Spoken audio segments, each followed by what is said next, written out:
Estamos todos en el arco progresivo. Son distintas formas de entender el progreso. No me resulta fácil empezar a hacer los comentarios, porque son varias cosas, ¿no es cierto? Digamos, si bien yo venía relativamente preparado para comentar el documento, bueno, es inevitable que la presentación de Fabián vino atrás de las presentaciones de mis amigos y colegas de la CEPAL, y uno intenta, al recibir la totalidad de los mensajes, alguna forma de integrar, para la redundancia con lo que se habló, una presentación con la otra, y ver de qué manera uno puede mirar la protección social desde una forma que nos ayude a cambiar la situación, básicamente, que no sea un ejercicio académico, ¿no es cierto? Y creo que, más allá del chiste sobre el arco progresista, quién está, quién no está, y si estamos todos o no estamos todos, creo que todos coincidimos básicamente con lo que tenemos por delante. Este es un ámbito donde todos nos juntamos periódicamente, aquí y en otros lados, y todos coincidimos en lo básico, ¿no es cierto? Y estamos discutiendo, no los matices, pero los caminos por los cuales nosotros queremos mejorar la situación, ¿eh? Y creo que eso, en este caso no solo la de Fabián, sino las tres presentaciones ayudan a reflexionar sobre eso. Aunque pierda un minuto en relación a lo que había pensado, yo no puedo dejar de hacer una mención yo creo que el punto con el cual Fabián empezó esta charla, y también el tema de protección social, ¿no es cierto? A mí me parece que, porque creo que es la forma de discutir después el resto,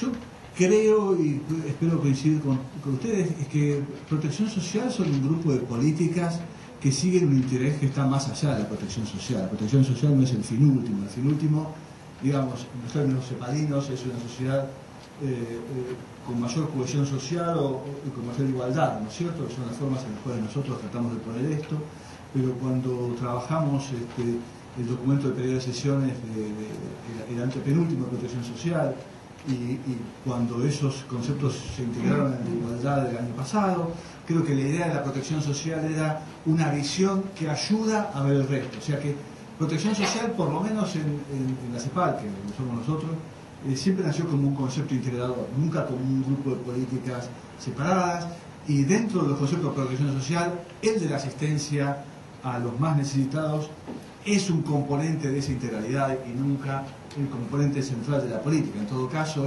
la visión que yo creo que debería ayudar a ordenar las reflexiones es que las políticas de asistencia a los más necesitados, a los que están excluidos del mercado de trabajo, etcétera, etcétera, son políticas que tienen que ayudar a la integración, pero a la integración, no a la asistencia para conformarlos donde están. Entonces ahí creo que las diferencias por grupo etario y por región creo que hay que considerarlas, pero sin duda la forma de ver las políticas debería ser desde ahí.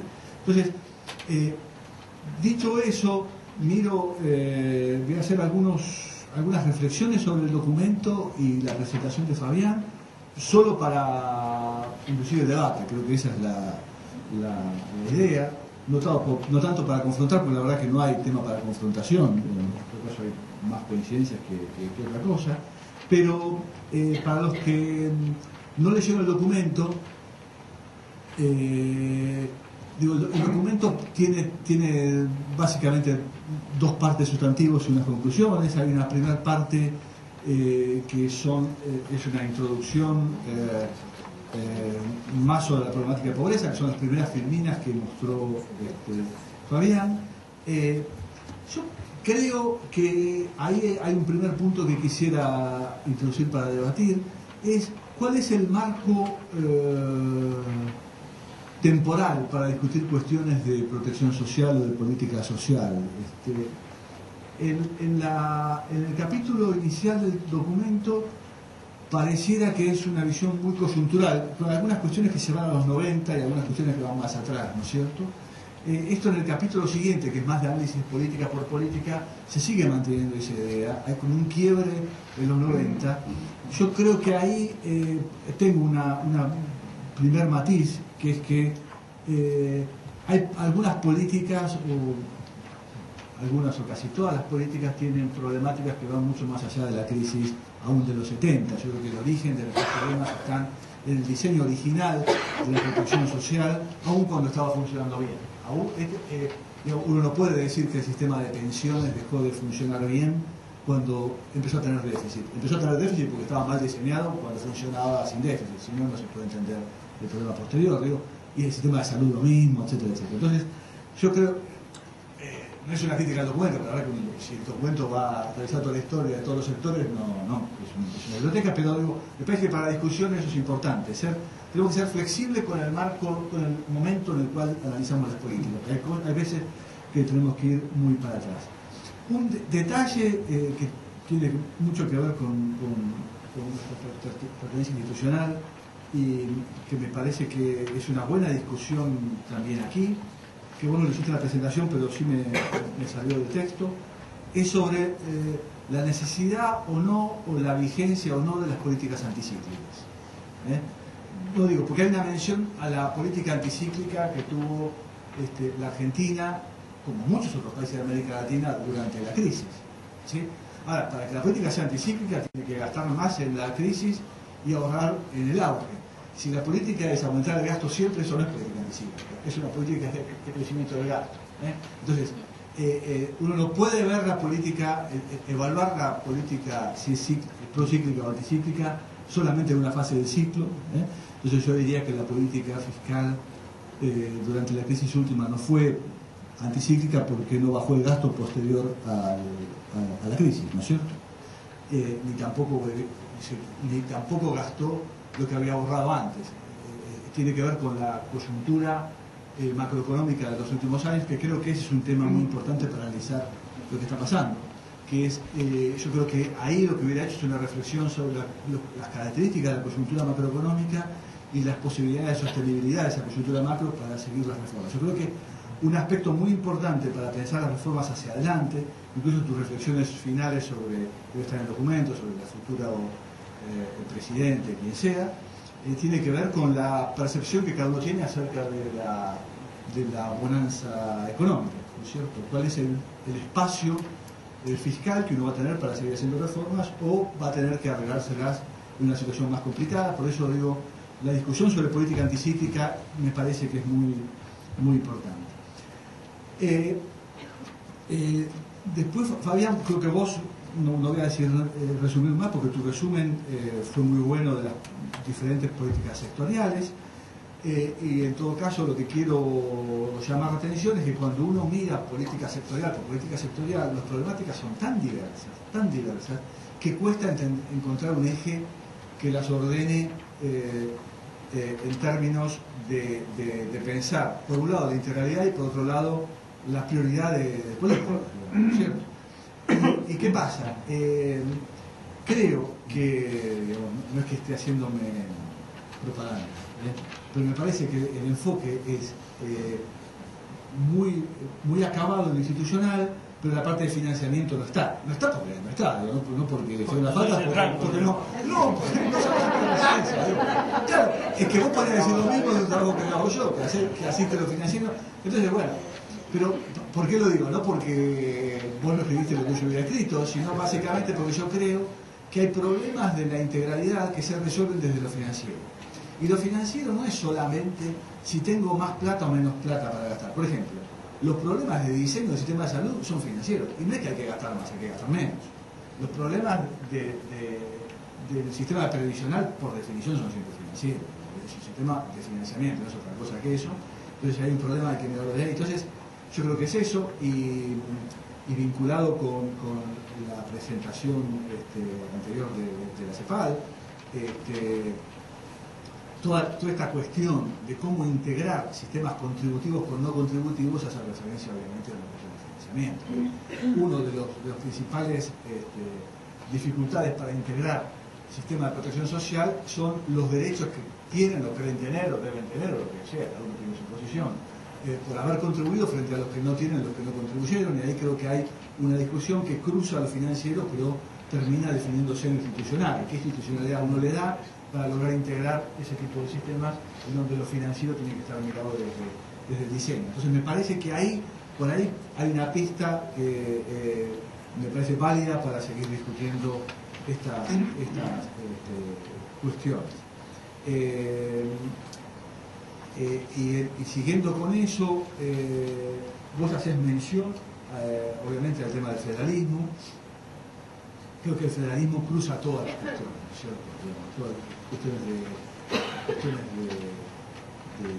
el tema no es el federalismo, es el federalismo en la salud, en la educación, etcétera, etcétera, en donde creo que tiene que haber una mirada comprensiva de la cuestión del federalismo, pero también el federalismo como entra en cada sector. Creo que la solución es distinta.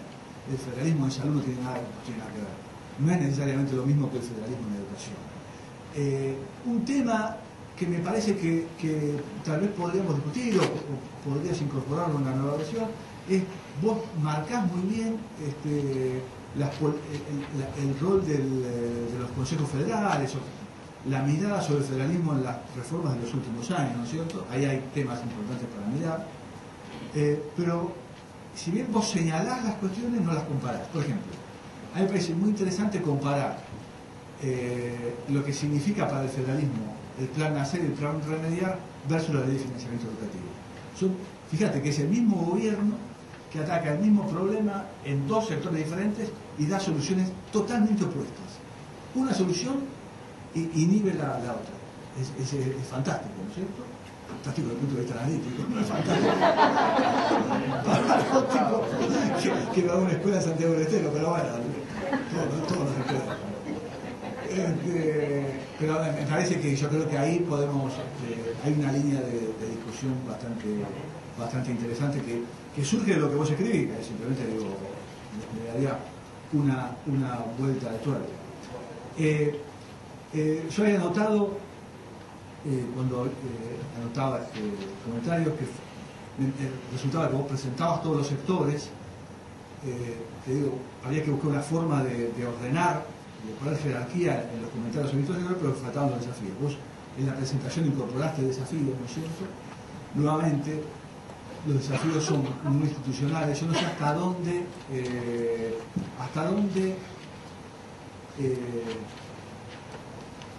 me puedes matar,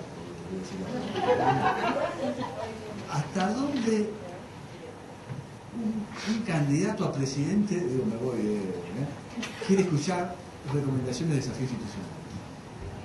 Porque yo creo que eso, no, digo, hasta dónde alguien que es candidato a presidente quiere escuchar de un tercero recomendaciones de desafíos institucionales. Yo creo que yo creo que lo que uno debiera convencer a todos los candidatos, digamos, creo que acá supongo que hay gente que cruza todo tipo de preferencias, es acerca de los desafíos estructurales de los sectores sociales, de la protección social, etcétera, etcétera. Y si hay algo que cada gobierno va a hacer a su gusto, es la institucionalidad que le da a su gusto. Si hace una ley o no, pues para mí, digo, yo creo que no se puede hacer política de salud sin una ley de salud. En la Argentina no hay... No, digo que no, por ejemplo, no me imagino hacer política de salud sin una ley de salud. En la Argentina no hay ningún instrumento legal que diga qué tiene que hacer la nación, las provincias y los municipios en materia de salud.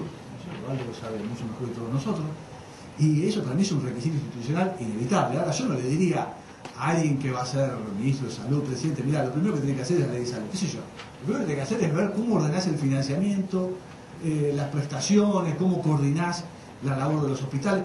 El tema estadístico me parece que sí es inevitable, sea cual sea el gobierno, pero digo, me parece que hay cosas que ayudan a ordenar y jerarquizar las propuestas, y cosas que me parece que nos pueden hacer parar, pero obviamente, como te decía, es una opinión muy personal, y rescato tu idea que pusiste al final, de discutir y encontrar rutas críticas, que no es solo en lo institucional, sino en todo. En todas las propuestas de reforma uno debiera, no tanto, uno tiene que tener un punto final, la ruta crítica, y después ver cómo coincide o no coincide, pero hay que buscar coincidencias en algunos pasos de esa ruta crítica.